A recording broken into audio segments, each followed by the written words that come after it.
Hey everyone, welcome back, and this is my review of Bleach,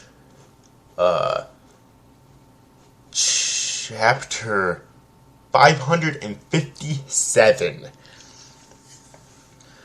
entitled, He Already Cast His Life Away.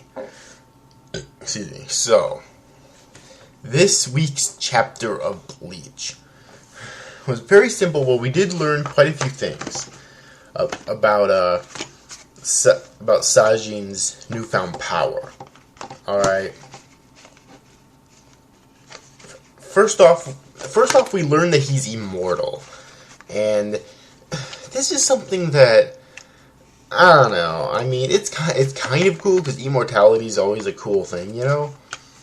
But in something like this, it makes him seem kind of overpowered, right? Because if he's immortal, then couldn't he just go around and kill everyone, including fucking Juhabak himself, and be the actual hero?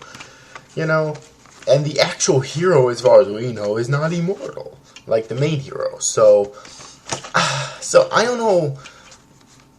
I mean, and of course his power is just temporary, but if he was immortal, you think he could just end this war single-handedly before time runs out. And that's another thing. They didn't really explain yet what they mean by temporary. Is he going to have a time limit, or is he going to have as much time as he needs, but once the war's finished, then he'll have to give it up? So they haven't really explained that yet, and I have a feeling that we might not get that answer until time's up. Okay? So yeah, and of course we get more of Bambietta here too. Like, she keeps on trying to attack, and Komura basically explains to her that he's immortal, so you know, he cannot die, and her explosions are truly terrifying. Explosions really are, alright, but they're only terrifying for someone who has a life to lose, which Komamura does not any longer. Alright. And that's true, you know. I mean, that'd be like if I took a gun and I shot someone in the head, you know, or I pointed at someone, they would be terrified because they have a life to lose. But if I pointed at, say, a mannequin, no one would give a shit because there's no life in a fucking mannequin. There's no life in a fucking mannequin. Alright, or if I shot at, well, in Komamura's case, if I shot at someone who's immortal, you know, by the general sense of being an immortal, they wouldn't die, or at least they wouldn't die by just one shot. Alright, and then there's the mannequin part. I kind of mixed up my explanations here, but basically, it won't work. They won't work on Kokujo Tengen Yoho Dangai Jo either. All right, because basically there's no life in it. All right, it's just a clump of Ryatsu, and you can't kill Ryatsu. So that's where the old mannequin thing came in. That example came in. You know, if I shoot a mannequin, no one would give a shit because there's no life in a fucking mannequin, okay? And that's basically what he was trying to explain to Bambietta. And you know, I actually really like it. I think it's really creative and clever. Alright, but in terms of his actual attacks, I don't know if we've really covered. I don't think we really covered yet exactly how much more powerful that his actual attacks are now than they previously were, if any.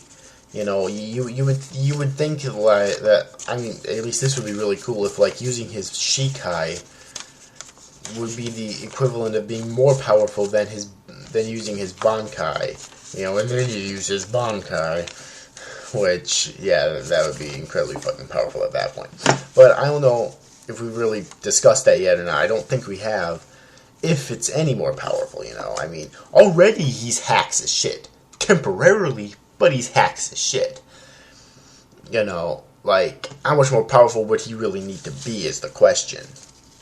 But again, I don't like the fact that he's immortal, because that could really lead to problems later on, which with, if he was immortal, why would he not, go around and just kill everyone?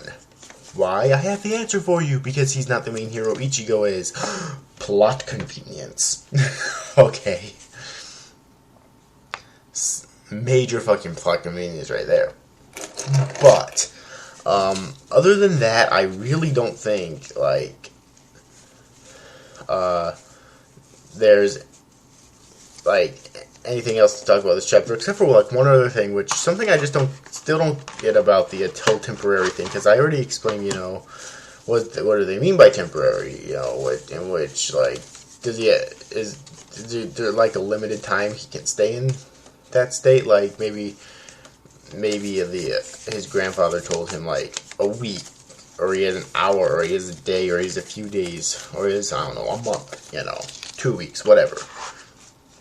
And then after that, he'll have to return to him, and if he doesn't, maybe he actually will die, or maybe he has as much time as he needs to help in the war, but once that happens, then he'll have to return.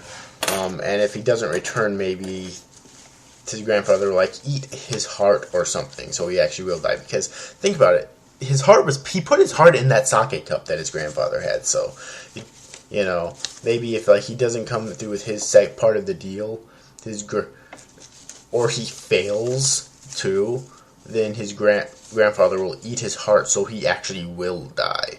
Okay, well, if he see, that's the confusing thing, because if he fails, will he actually die? Because could he fail if he's fucking immortal? That's the thing that I really don't understand here. Alright, I really hope that Kubo finds a way to nicely explain that in the future, because to me, that right now, that just doesn't make any fucking sense whatsoever. Alright, how could he be immortal in a series like this, honestly? Alright, so yeah, but anyways, I'm about done with this chapter, though. Overall, I thought it was yet another really good chapter of Bleach. Wow, man. Really fucking good chapter of Bleach. So yeah, but anyways, overall, hope you enjoyed this review, guys. See you after, guys. Thanks for watching. Bye-bye.